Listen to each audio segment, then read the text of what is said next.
Antes de ser rey, antes de ser leyenda, antes de que su nombre fuera recordado por generaciones, fue solo un joven con miedo, un joven ignorado por su propia familia, un joven que no parecía suficiente. Pero a veces Dios esconde los mayores propósitos en las personas que el mundo subestima. David era un pastor que vivía lejos de todo, cuidando ovejas en silencio, mientras sus hermanos mayores vivían vidas más importantes, o al menos eso parecía. Nadie esperaba nada de él, nadie lo veía como alguien especial, y sin embargo fue exactamente ahí, en ese anonimato, donde Dios tomó una decisión que cambiaría su vida para siempre. Cuando el profeta Samuel llegó a su casa, buscaba al próximo rey de Israel. Uno por uno, sus hermanos pasaron frente a él. Eran fuertes, preparados, seguros. Era la elección lógica, pero Dios los rechazó a todos, porque Dios no estaba buscando al más fuerte, estaba buscando al más dispuesto.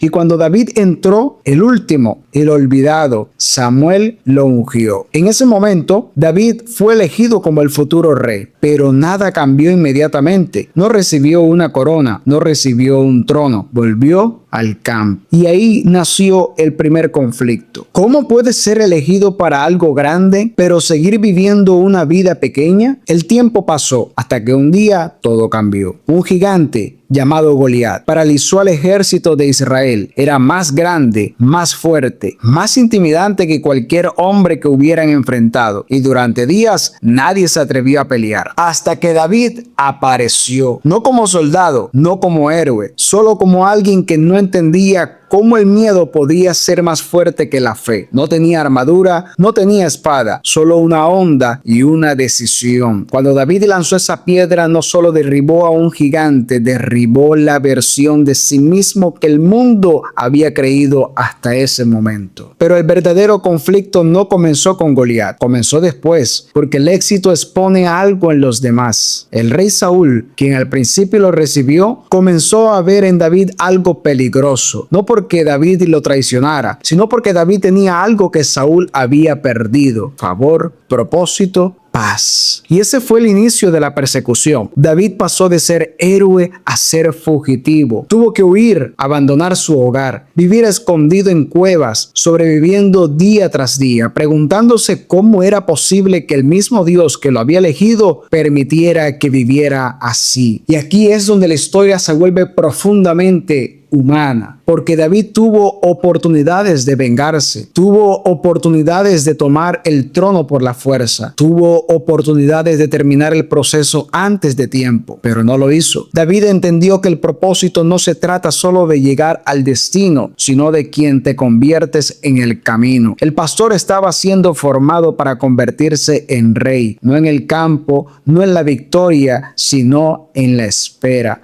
porque el proceso revela lo que el potencial esconde. Finalmente, el momento llegó. Saúl cayó, la persecución terminó y David ocupó el lugar que había sido prometido desde el principio. Pero cuando David se sentó en el trono, ya no era el mismo joven que cuidaba ovejas. Era alguien que había sido rechazado, perseguido, probado y transformado. Y eso revela la verdad más poderosa de su historia. David no fue grande porque nunca tuvo miedo. Fue grande porque no permitió que el miedo definiera su destino. No fue grande porque su camino fue fácil. Fue grande porque permaneció cuando el camino fue difícil. Porque a veces Dios no te lleva directamente al propósito, te lleva primero al proceso que te prepara para sostenerlo. David fue pastor, fue perseguido, fue fugitivo y finalmente fue rey. Pero el trono no fue lo que lo hizo grande. Fue la persona en la que se convirtió mientras caminaba hacia él. Porque al final, la historia nunca fue sobre cómo empezó. Fue sobre quién decidió convertirse. Que el lugar donde estás hoy no define el lugar donde puedes llegar si tienes el valor de permanecer.